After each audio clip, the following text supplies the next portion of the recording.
welcome to the Rat Trap story final episode. In part 4, we have seen that it highlights the differences in the opinions and the reactions of the people to a similar set of situations. This shows the shades in human behavior. Part 5 shows that even a human being with the highest discernment may at times commit an error of judgment. Like the Iron Master, who we observe that there is a contrast in the behavior and the attitude of the Iron Master towards the stranger before and after the mistake. So, they say that each person has 3 characters. 1, that he shows, 2, that he has, and 3, that he thinks that he has. So, let's see how this saying is applicable to the characters in our story. And so, shall we go to part 5 and see what happens actually at the Iron Master's house? Over to part 5. The next day was Christmas Eve, and when the Ironmaster came into the dining room for breakfast, he probably thought with satisfaction of his old regimental comrade whom he had run across so unexpectedly. First of all, we must see to it that he gets a little flesh on his bones, he said to his daughter, who was busy at the table. And then we must see that he gets something else to do than to run around the country selling rat traps. It's queer that things have gone downhill with him as badly as that, said the daughter. Last night I did not think there was anything about him to show that he had once been an educated man. You must have patience, my little girl, said the father.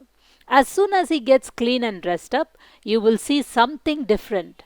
Last night he was naturally embarrassed. The tramp manners will fall away from him with the tramp clothes. Just as he said this, the door opened, and the stranger entered. Yes, now he was truly clean and well dressed. The valet had bathed him, cut his hair, and shaved him. Moreover, he was dressed in a good-looking suit of clothes which belonged to the Ironmaster. He wore a white shirt and a starched collar and whole shoes. But although his guest was now so well groomed, the Ironmaster did not seem pleased. He looked at him with puckered brow. Puckered means wrinkled. And it was easy to understand that when he had seen the strange fellow in the uncertain reflection from the furnace, he might have made a mistake, but that now, when he stood there in the broad daylight, it was impossible to mistake him for an old acquaintance. What does this mean? He thundered. Thundered means shouted. The stranger made no attempt to dissimulate. He saw at once that the splendor had come to an end. Dissimulate means pretend. And he thought the splendor means luxury has come to an end. It was not my fault, sir, he said. I never pretend to be anything but a poor trader. And I pleaded and begged to be allowed to stay in the forge. But no harm has been done. At worst, I can put on my rags again and go away. Well, said the Ironmaster, hesitating a little. Hesitating means reluctant. It was not quite honest either. You must admit that, and I should not be surprised if the sheriff would like to have something to say in this matter. Sheriff is a chief executive officer of the croft. The tramp took a step forward and struck the table with his fist. Now, I am going to tell you, Mr. Ironmaster, how things are, he said. The whole world is nothing but a big rat trap. All the good things that are offered to you are nothing but cheese rinds and bits of pork set out to drag a poor fellow into trouble. And if the sheriff comes now and locks me up for this, then you, Mr. Ironmaster, must remember that a day may come when you yourself may want to get a big piece of pork, and then you will get caught in the trap. The Ironmaster began to laugh. That was not so badly said, my good fellow. Perhaps we should let the sheriff alone on Christmas Eve. But now, get out of here as fast as you can. But just as the man was opening the door, the daughter said, I think he ought to stay with us today. I don't want him to go. And with that, she went and closed the door. What in the world are you doing? Said the father. The daughter stood there quite embarrassed and hardly knew what to answer. That morning she had felt so happy when she thought how homelike and Christmassy she was going to make things for the poor hungry wretch. Wretch is a miserable person. She could not get away from the idea all at once, and that was why she had interceded for the vagabond. Interceded means intervened. Vagabond is a wanderer. I'm thinking of this stranger here, said the young girl. He walks and walks the whole year long, and there is probably not a single place in the whole country where he is welcome and can feel at home. Wherever he turns, he is chased away. Always he is afraid of being arrested and cross examined. I should like to have him enjoy a day of peace with us. Just one in the whole year. The ironmaster mumbled something in his beard. He could not bring himself to oppose her. It was all a mistake, of course, she continued. But anyway, I don't think we ought to chase away a human being whom we have asked to come here and to whom we have promised Christmas cheer. You do preach worse than a parson, said the ironmaster. I only hope you won't have to regret this. The young girl took the stranger by hand and led him up to the table.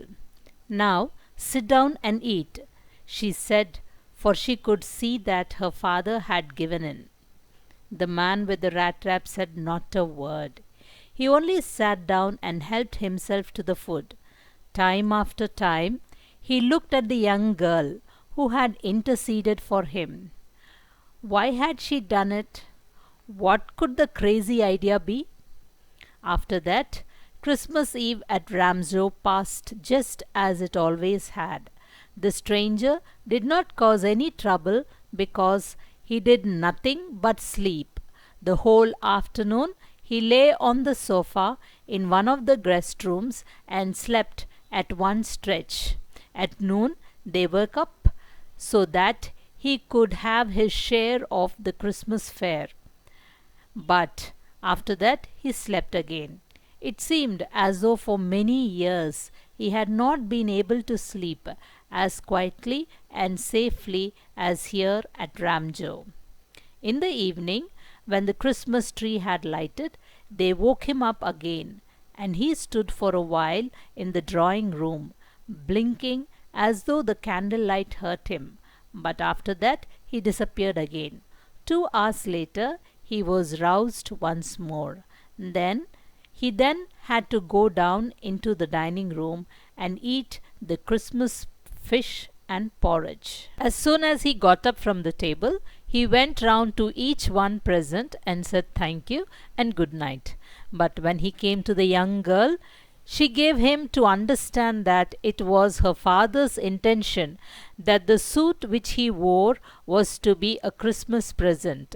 He did not have to return it, and if he wanted to spend next Christmas Eve in a place where he could rest in peace and be sure that no evil would befall him, he would be welcome back again. The man with the rat traps did not answer anything to this. He only stared at the young girl in boundless amazement. The next morning, the ironmaster and his daughter got up in good season to go to the early Christmas service. The guest was still asleep, and they did not disturb him.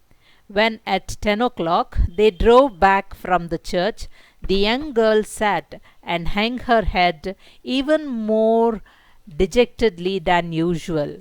At church, she had learned that one of the old crofters of the iron works had been robbed by a man who went round selling rat traps. Dejectedly means sad. Yes, "That was a fine fellow you let him into the house," said her father. "I only wonder how many silver spoons are left in the cupboard by this time." The wagon had hardly stopped at the front steps when the ironmaster asked the valet whether the stranger was still there. He added that he had heard at church that the man was a thief. The valet answered that the fellow had gone and that he had not taken anything with him at all. On the contrary, he had left behind a little package which Miss Wilmison was to be kind enough to accept as a Christmas present. The young girl opened the package, which was so badly done up that the contents came into view at once.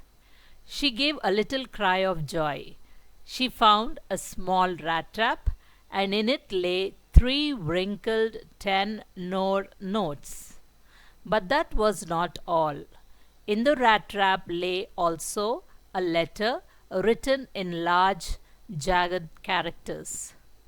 "Honored and noble Miss, since you have been so nice to me all day long, as if I was a captain, I want to be nice to you in return, as if I was a real captain. For I do not want you to be embarrassed at this Christmas season by a thief, but you can give back the money to the old man on the roadside who has the money pouch hanging on the window frame as a bait for poor wanderers. The rat trap is a Christmas present from a rat who would have been caught in this world's rat trap if he had not been raised to captain, because in that way he got power to clear himself. Written with friendship and high regard, Captain Von Stahler." Well, children, that is the end of the story, The Rat Trap. Did you like the story? Okay. So, do you find that there is a similar story? Have you ever heard any other episode like this? Maybe your seniors will know, because CBSE has introduced in class 9 English Communicative in drama section a lesson called The Bishop Candlesticks, and that is also a similar story. Well, so here we see that one act of kindness has brought about a change in the thinking or in the view of the human being of the world. So that is the story, children. And if you remember, I have started the story with the interpretation of the title, right? Okay. So at that time we were discussing what could the title be. Now it is clear that the title, The Rat Trap, is apt to the story, because the story begins with the rat trap and ends with the rat trap, which is given as a present to someone who has freed the person from, who had freed the rat from the rat trap. So the title, we can say, is suitable and apt for the story. Now we'll go on to the themes. Basically, there are 3 themes: human predicament, human loneliness, and human goodness. These are the 3 basic themes. Of course, there are many other, but I will discuss these 3. So what is human predicament? Human beings are prone to fall into the trap of material benefits, and the world is like a huge rat trap which offers or drags and tempts people to the material benefits and brings about their doom and never-ending predicament, and that is the human predicament. Number 2 is loneliness. The story focuses on the loneliness of the people and their need to bond with the others. The 3 characters, the peddler, the crofter, and the ironmaster, all of them are suffering from loneliness and they express their need to bond with the others. The third one is a universal theme, that is the essential human goodness. Okay, human beings are basically inherently good by nature, but it is the society and the environment that makes them bad. So human goodness and kindness, understanding and love can bring about the change in the attitude. So basically, kindness is the essential attitude, children. So this is the lesson we have to learn from this story.